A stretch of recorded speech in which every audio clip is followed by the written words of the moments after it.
sama dengan Muhammadiyah ya.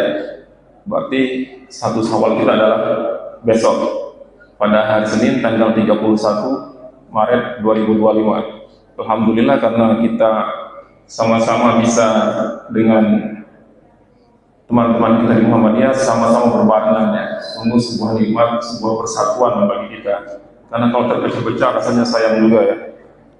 Bapak Ibu, di zaman Rasul Shallallahu Alaihi Wasallam itu puasa Ramadan beliau menurut sejarah itu melaksanakannya sekitar 9 kali. Jadi dimulai sekitar 2 Hijriah sampai beliau Shallallahu Alaihi Wasallam meninggal di 12 Rabiul Awal. Jadi Nabi Shallallahu Alaihi Wasallam itu puasa Ramadan itu sekitar 9 kali ya. Nah, yang paling banyak itu adalah puasanya di 29 hari. Jadi lebih banyak yang 29 hari dibanding yang 30 hari ya. Kalau menurut catatan sejarah dari asas sahabat itu, dari ilmu falak juga disebutkan bahwa yang 29 hari itu adalah tahun kedua Hijriah, 3 Hijriah, 8 Hijriah, 9 dan 10. Sedangkan yang diperkirakan 30 hari itu adalah yang tahun ke-6 dan 7 Hijriah yang digenapkan 30 hari ya. Jadi pada zaman Nabi SAW itu beliau mengalami 9 kali bulan suci Ramadan. Dan yang paling banyak menurut sejarah itu adalah yang 29 hari dibanding yang 30 hari. Jamaah sholat subuh yang dimuliakan Allah SWT, dari sebuah hadis disebutkan bahwa dari Ibnu Umar bahwa 1 bulan itu menurut Nabi SAW itu adalah 29 malam. Maka jangan berpuasa kalian sampai melihat hilal maksudnya. Jika kalian terhalang dari melihat hilal, maka genapkanlah puasa itu menjadi 30 hari ya. Jadi secara umum memang menurut Nabi SAW dari Ibnu Umar disebutkan bahwa setiap bulan itu adalah 29 malam ya. Kemudian kalau memang cuaca gelap atau memang kondisinya hilal tidak terlihat, maka puasanya digenapkan menjadi 30 hari. Ini adalah hadis riwayat Imam Bukhari di dalam sahihnya kitab As-Siyam nomor 1907. Jamaah subuh yang dimuliakan oleh Allah Subhanahu wa taala, yang terpenting bagi kita juga adalah semalam banyak yang sudah share juga bahwa pengumuman 1 Syawal itu adalah besok ya. Dan ini memang sebuah ketetapan di mana kita sebagai masyarakat, sebagai jamaah itu harus menurut kepada ketentuan ulil amri, pemimpin di situ.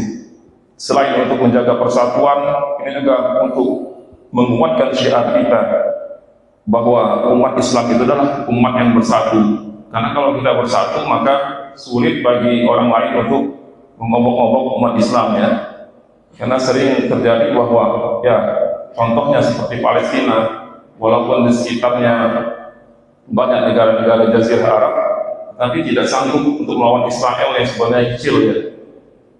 Karena persatuan memang salah satu yang saat ini masih perlu dikuatkan. Jadi alhamdulillah kalau kita mengikut satu pemimpin, dalam hal ini adalah pemerintah, maka itu adalah sebuah yang sebenarnya adalah kewajiban ya. Di dalam Al-Quran disebutkan bahwa atiullah wa atiur rasul wa ulil amri minkum. Jadi taat kepada Allah, taat kepada Rasul dan kepada pemimpin-pemimpin kamu ya. Walaupun mungkin di dalam pemimpin kita masih ada kekurangan-kekurangan. Nah, Bapak Ibu, ini juga ada hadisnya bahwa kita mengikuti penetapan 1 Syawal ini dengan para pemimpin kita, dengan orang yang diberi amanah untuk menetapkan 1 Syawal tersebut, misalnya tanggal berapa, kemudian 1 Ramadan ini tanggal berapa. Di dalam sebuah hadis disebutkan bahwa Nabi SAW dari Abu Umair bin Anas, dari pamannya, dari kalangan kaum Ansor, beliau berkata bahwa awan menutupi kami pada suatu hilal bulan Ramadan. Maka pada bulan tersebut kami berpuasa. Maka pada bulan pagi tersebut kami berpuasa, maka datanglah kafilah pada sore harinya. Mereka bersaksi kepada Rasul bahwa kemarin mereka melihat hilal ya, bahwa kafilah tersebut merasa melihat hilal, maka Rasulullah SAW memerintahkan orang-orang untuk yang tadinya sedang berpuasa untuk berbuka pada saat itu, dan keluarlah besok. Kemudian ketika mereka berbuka pada sore itu, hari itu, maka besoknya beliau sholat id, mengajak kaum muslimin untuk sholat id, karena paginya tadi beliau masih melakukan puasa Ramadan. Ini adalah hadis Abu Daud nomor 11.157. Jadi pada waktu itu Nabi SAW dan para sahabat berpuasa karena beliau tidak melihat hilal, maka datanglah sebuah kafilah pada masa itu, dan memang kafilah tersebut adalah orang-orang yang bisa dipercaya, bisa diambil kesaksiannya, bisa diambil sumpahnya. Maka beliau Nabi SAW dan para sahabat membatalkan puasanya. Kalau tidak salah ini pernah kejadian juga di zaman Presiden SBY ya Bapak Ibu ya, kalau tidak salah ya, karena waktu itu saya pernah merasa bahwa sudah banyak perdebatan kapan tanggal puasa, ditetapkan pemerintah pada waktu itu tetap berpuasa, tetapi rupanya banyak juga yang pada paginya bahwa hilal itu sudah terlihat, ya akhirnya bahwa puasa pada hari itu dibatalkan, tetapi besoknya dilakukan sholat id. Nah ini rupanya memang pernah terjadi pada zaman Nabi SAW berdasarkan hadis dari riwayat Abu Daud ini. Bapak Ibu jamaah sholat subuh yang dimuliakan Allah Subhanahu wa Ta'ala, di akhir-akhir Ramadan ini, di akhir-akhir bulan suci Ramadan ini, mungkin banyak dari kita, ya mungkin termasuk saya sendiri karena kesibukan lain-lain itu mulai merasa agak lengah lah ya Bapak Ibu, karena ada kesibukan lain misalnya. Padahal ya seperti sering disebutkan oleh para ustaz-ustaz yang berceramah bahwa di bulan Ramadan itu 10 malam terakhir itu, termasuk hari ini misalnya 10 malam 10 terakhir puasa tersebut, kita lebih kencang lagi untuk melakukan ibadah-ibadah. Nah kebanyakan bahwa di kita malah terbalik. Di awal-awal itu kalau kita lihat banyak sekali yang melakukan pengajian tadarus misalnya, bahkan satu malam itu bisa sampai 3 juz ya. Tetapi di akhir-akhir Ramadan itu jemaahnya mulai menghilang ya. Di masjid-masjid sudah jarang lagi kita dengar lagi orang-orang mengaji ya. Padahal di 10 terakhir tersebut sesuai hadis bahwa seharusnya kita lebih bersemangat lagi, karena itu adalah hari-hari di mana ya 10 terakhir Ramadan kita dianjurkan untuk lebih giat lagi, termasuk di 10 di hari terakhir ini. Jadi jangan sia-siakan Bapak Ibu, walaupun merasa sudah khatam misalnya, jangan sampai di sisa-sisa jam terakhir sampai menunggu buka ini kita kendor ya, sudah tamat, sudah jadilah sekali jadilah. Padahal sunnahnya adalah di semakin terakhir itu adalah semakin kita bersemangat lagi. Tapi memang suasananya mungkin karena ada terbawa yang mau mudik lebaran ya, suasana terutama ibu-ibu ya, ada yang buat kue ya Pak ya, Pak Haji, kue itu juga pasti sudah memang memakan fisik ya, memikirkan misalnya baju anak-anak segala macamnya, pasti sesuatu yang sedikit melalaikan kita dari beribadah. Tetapi alhamdulillah pada hari ini kita di masjid kita ini, walaupun tadi sempat gerimis hujan, jemaah kita masih banyak ya. Ya seperti dibilang Pak Dr. Saad Husain kemarin, memang kalau kita melihat sedikit pindah ke masjid lain itu kadang-kadang ya sepi ya Pak Haji, hanya mungkin beberapa saf saja, 2 itu sudah cukup banyak, tetapi di kita alhamdulillah masih sampai 4 sampai 5 saf. Ini adalah sebuah kenikmatan bagi jemaah masjid kita, karena dengan semakin banyaknya jemaah, insya Allah kita akan semakin bersemangat untuk melakukan ibadah-ibadah tersebut karena banyak kawannya ya Bapak Ibu. Nah di akhir-akhir Ramadan ini juga yang terpenting bagi kita adalah mengeluarkan sebuah kewajiban yang dikenal dengan, sudah kita tahu bahwa zakat fitri, zakat fitrah, yang dibilang oleh Ustaz kita Dr. Saad Husain kemarin bahwa Zakat fitrah itu adalah wajib bagi kita, termasuk juga bagi tanggungan kita. Tanggungan kita di sini misalnya adalah misalnya kita punya anak, misalnya punya keluarga yang di rumah kita mungkin dia tidak mampu, atau juga kalau zaman dulu itu adalah budak-budak ya, para hamba sahaya itu, maka juga menjadi tanggungan kita. Anak-anak kecil itu adalah tentu saja adalah yang kita keluarkan zakatnya. Kalau menurut Badan Amil Zakat Nasional yang tahun 2025 ini ditetapkan bahwa 2,5 kilogram beras sebagai makanan pokok kita sama uang 47.000 ya, kalau saya lihat di Badan Basnas tahun 2025 ini. Tapi mungkin jumlahnya bisa bervariasi tergantung harga beras di tempat kita ya. Jamaah kita, kalau di masjid kita berapa sekarang? 2,5 beras, apa kalau uang? Ya, 37. Jadi bervariasi ya. Ini adalah kemudahan dan juga bagaimana kondisi setempat. Jamaah subuh rahimakumullah, penetapan dalil dari wajibnya kita mengeluarkan zakat fitrah, zakat fitri ini adalah dari hadis Ibnu Umar disebutkan bahwa Rasul Shallallahu Alaihi Wasallam mewajibkan zakat fitri dengan 1 sok kurma atau 1 sok gandum.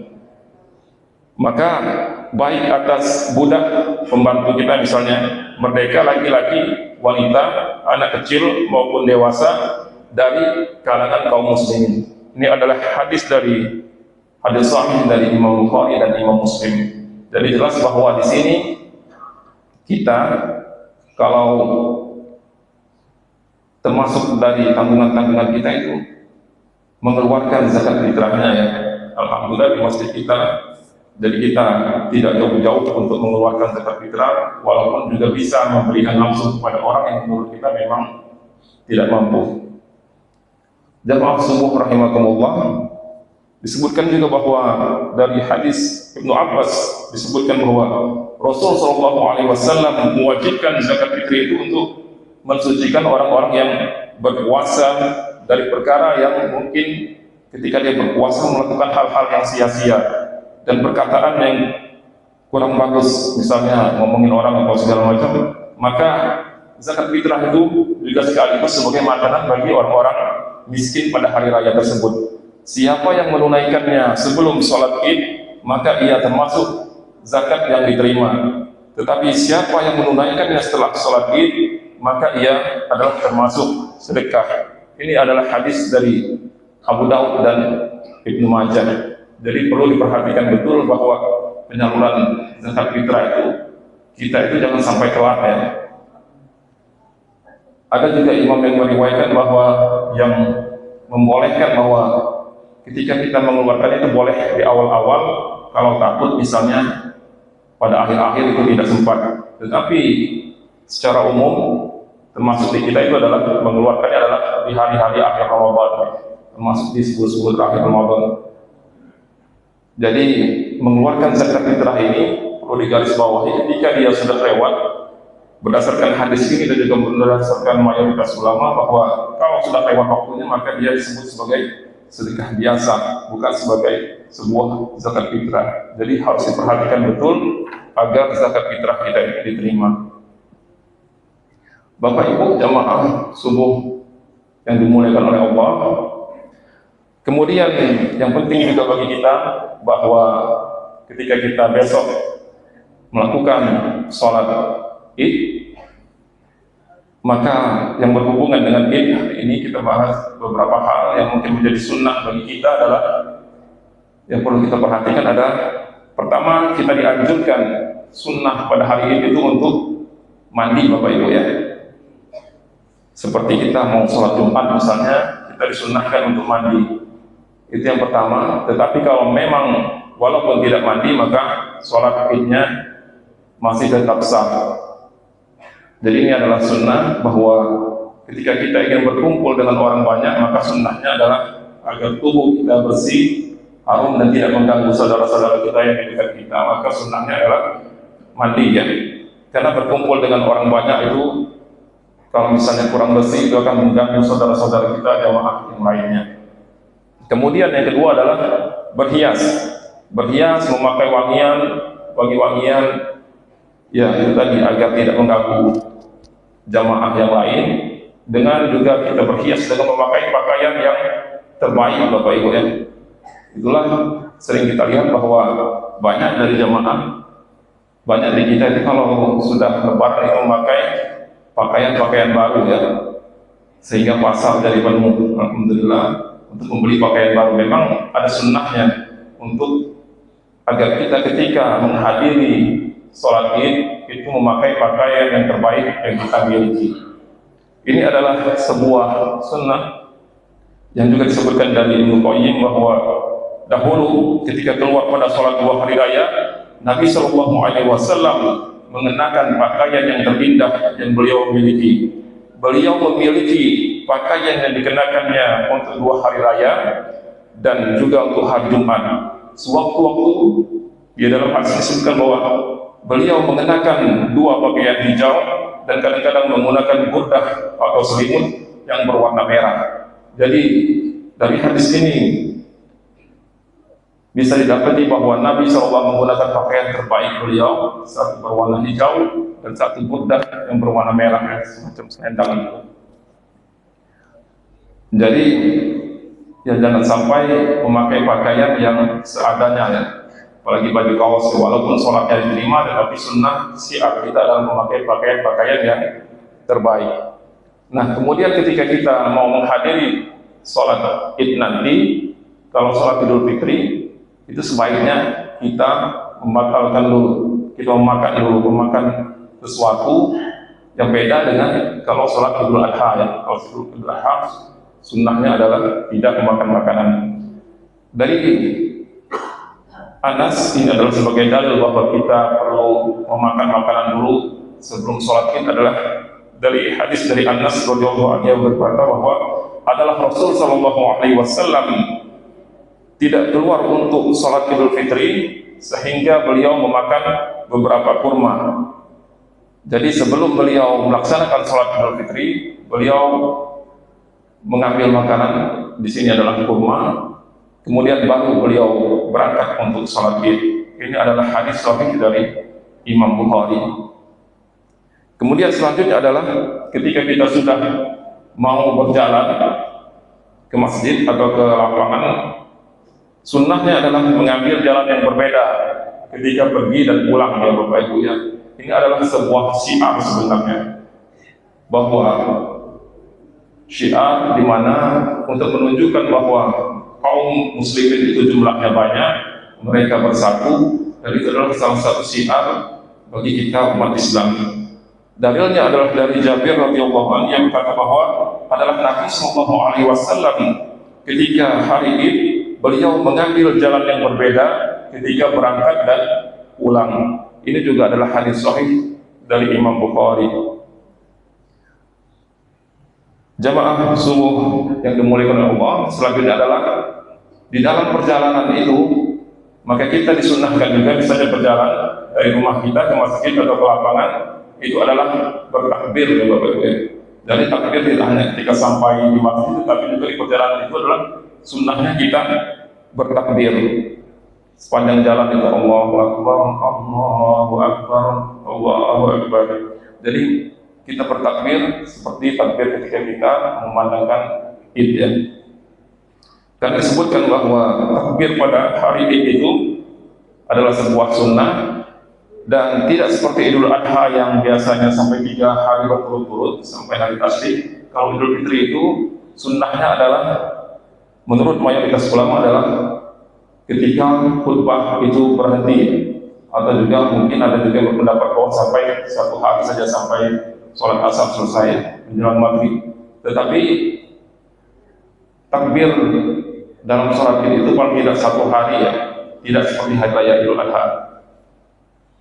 Nah kemudian yang keempat adalah ini yang mungkin karena kita masih memiliki masjid yang besar, salah satu syiar yang keenam itu adalah salah satu sunnahnya itu adalah melaksanakan sholat id di lapangan terbuka ya. Ini adalah salah satu syiar karena Nabi Shallallahu Alaihi Wasallam pada zamannya beliau melaksanakan sholat id di tempat terbuka di lapangan besar ya. Ini juga sebagai syiar ya. Kalau kita lihat di Masjid Agung itu walaupun dia ada masjidnya, tetapi biasanya imamnya kalau kita lihat itu di luar ya.